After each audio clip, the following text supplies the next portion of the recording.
முதல்ல உன் கோவத்தை கண்ட்ரோல் பண்றான். கொஞ்சம் மிஸ் இருந்தா என்ன இருக்கும்? என்ன இருக்கும்? ஏய், நீ பேசாதடா. தேவையில்லாம வார்த்தையை விட்டது நீதான். யாரா இருந்தாலும் வீட்டுக்கு வந்து சாப்பிடும்போது இப்படியா பேசுவாங்க? அப்படி என்ன படிச்சு கிழிச்ச நீ? இதுவே நீ ஒரு ஆளை கூட்டு வந்து நாங்க அப்படி பேசியிருந்தா நீ ஒத்துக்கிட்டு இருப்பியா? அவர் பண்ணது தப்புதாங்க. அத பண்ண வச்சது உங்க புருஷன் தான். என்னதான் இருந்தாலும் நீங்க பண்ணது தப்புங்க. மாமாக்கு தெரிஞ்சா ரொம்ப வருத்தப்படுவாரு. அவருக்கு தெரியாம பாத்துக்கணும். அதுக்கு நீங்க அவர்கிட்ட ஒரு சாரி சொல்லிடுங்க. இல்லன்னா இந்த பிரச்சனை இதோட முடியாது. இங்க வந்திருக்காங்க. மீனா, வீட்டுக்குள்ள இருந்துட்டே போன் பண்றீங்க. நான் கீழ இருக்கேன் மீனா. நீ கொஞ்சம் கீழ வாயேன். எதுக்குங்க? மீனா, நம்ம பாக்குறதுக்கு ஒரு முக்கியமான ஆள் வந்திருக்காங்க. நீ கீழ வா. யாரு? அத நீயே வந்து பாரு. கேள்வியா கேட்டுட்டு இருக்காத. சீக்கிரம் வா.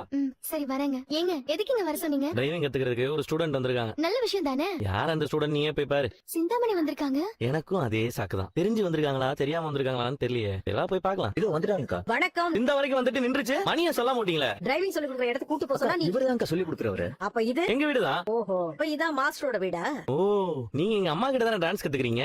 மீனா சொன்னா கொஞ்ச நாள் ஆட்டம் ஓவரா இருக்காமே. கேள்விப்பட்டேன். எல்லாம் விஜயா மாஸ்டரோட ட்ரைனிங் தான். நீங்க டான்ஸ் கத்துக்கிறதுக்காக எங்க அம்மா கிட்ட சேர்ந்த மாதிரி தெரியல. என் அம்மாவுக்கு நீங்க வேற எதுக்கோ ட்ரைனிங் கொடுக்குற மாதிரி எனக்கு ஒரு டவுட். அதுவும் போக போக தெரியும். உள்ள வாங்க.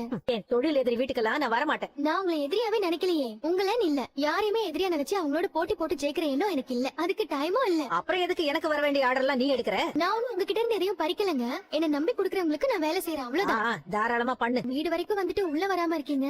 என்கிட்ட கார் 2-3 இருக்கு. ஆனா என்ன ஓட்ட தான் தெரியாது. திடீர்னு கார் ஓட்டலான்னு ஒரு ஆசை. அதான் இந்த பசங்களை விட்டு விசாரிக்க சொன்னேன். நல்ல இடமா பாருங்கடான்னு இந்த அறிவு கட்டவனுங்க யாரு என்னன்னு விசாரிக்காம இங்க கூட்டு